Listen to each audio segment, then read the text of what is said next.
Hello, my name is Ron. Welcome to my channel, Return to Sender, about Canada Post. You're watching video 3. The title, Size Matters, that I forgot.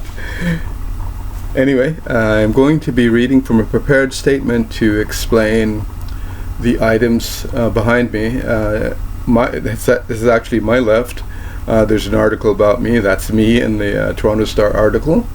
The title is Working While Black. And on my right, there's a very interesting article by Carol Gore of Toronto Star about Canada Post. Diving right in, the Carol Gore article captures why I'm owed overtime pay and extra pay called overassessed, received by light-skinned carriers like Jim Stewart.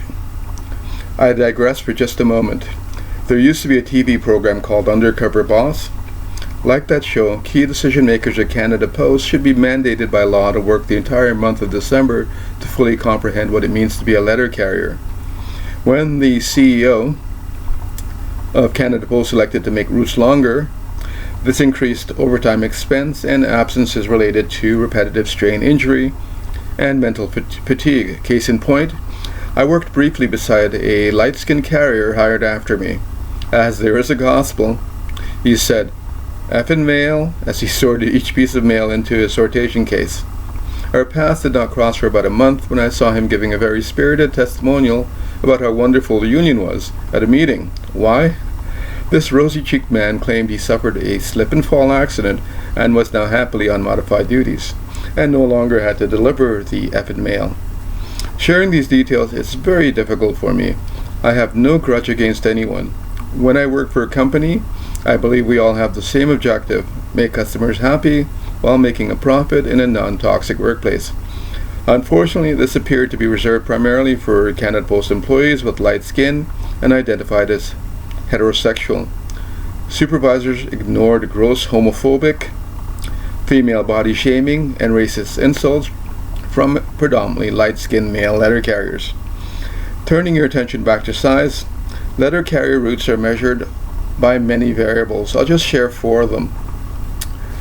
The number and type of letters,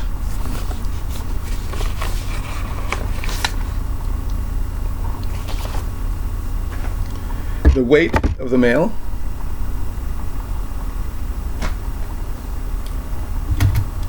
and the distance walked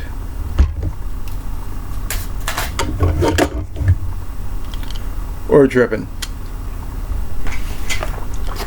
Canada Post uses the route measurement system to determine a full or part-time routes compensation. A valid assessment includes a Canada Post employee and a union representative counting the mail. And here's where things get really interesting. I must backtrack for consumers to understand. Over a decade ago, Canada Post implemented an OCR scanning system to speed up mail sortation and delivery. If this was not part of the programming, it should have been. All letters accepted into the postal mail stream should receive a barcode. Why? During an officially sanctioned route restructure, light-skinned letter carriers told me do not process return to sender mail, so it could be counted multiple times and inflate the number of letters per walk. As an honest person, I did no such thing, while many of these carriers risked going to jail for 10 years for deliberately tampering with mail delivery. They gave the CEO the longer walks he was looking for. A barcode system could have recognized previously counted mail and prevented this gross illegal abuse of trust. So while these light-skinned carriers were inflating their route numbers and pay, my pleas to have my route properly assessed fell on deaf ears. The closest thing came to counting my mail was daily harassment that delayed mail moved to my case and any mail physically at my case. Without proper union observation, various supervisors estimated how many pieces of mail in a handful of letters and then multiplied by the number of what they guessed remained in related unsorted trays. Their psychic show wasted corporation time and money and contributed to daily violation of my rights. Remember this last bit of information.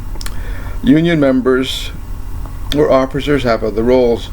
they did not drop their assigned duties to observe supervisors guilty of human rights and employment violations against me.